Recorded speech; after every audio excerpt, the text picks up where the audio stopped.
Now we're ready to finish the to-do list by implementing the two remaining methods, add item and remove item. So let's get started. Start off with add item here. First thing we'll do is write a little heading, a couple of \n's to add some space. Then we're going to create an output file, and this will be a file we're going to append to. So we'll use the file.append method. Next, we're going to prompt the user to enter an item. And here we'll declare it and get it from the console in the same line. And then we'll write that out to the file and then close the file. So this is a fairly simple method. And that's all we need. Tighten up that space.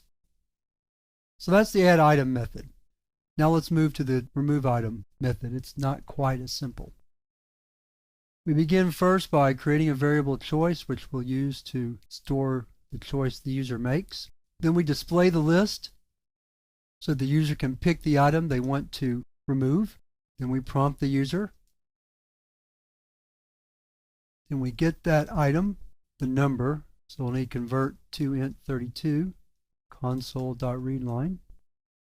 Then we're going to create a list to store items temporarily before we write them back out. The way our little algorithm is going to work is we're going to write out to this list all the items that the user wants to keep by excluding the item that they chose to remove. So we'll do that. So there's our list.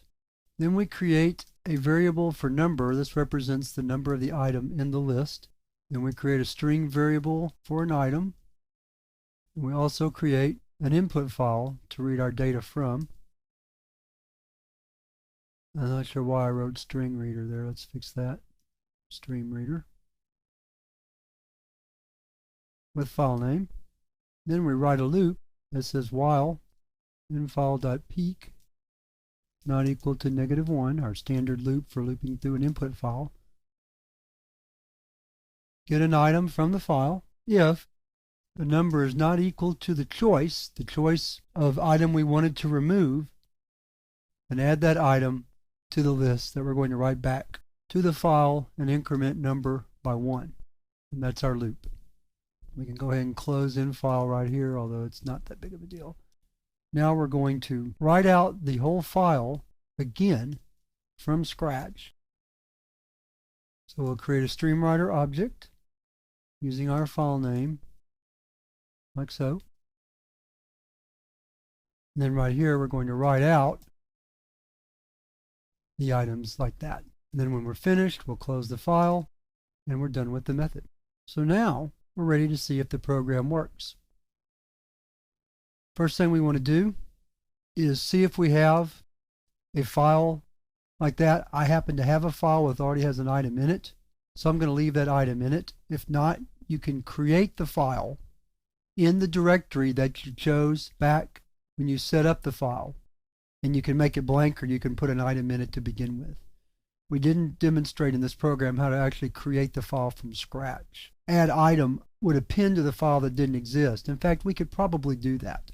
So let's give it a shot. Let's delete it. And let's see what happens when we add an item first. So let's start out. We want to add item to to-do list, so we'll hit 2. Let's say fixed dinner. That takes us back to our main menu. Let's display the to-do list. We have one item, fixed dinner. Let's add another item to the list. Oh, let's say we want to watch a little TV, and that's so important we want to put it on our to-do list. So there's our list. Fixed dinner, watch TV. Let's add one more item. Let's say do homework. Let's display the list. Selection 1. Now let's say we decided, well, we really don't need to watch TV, or we don't need to put it on the list, so let's get rid of that. So let's delete watch TV, which is number 2. Let's display the list. And now we have 2 things to do, fix dinner and do homework. Let's hit 0 to exit the program. So there was an example of a little bit longer program. Demonstrates very efficiently and very effectively how to use methods to create a program, and it also demonstrated how to use some of the file processing techniques we've learned in this chapter. So that finishes up this chapter on file processing, or at least text file processing. And we're ready to move to the last chapter of the course, where I just cover some miscellaneous topics that we haven't covered previously. And we're going to start off with the first lesson talking about variable scope.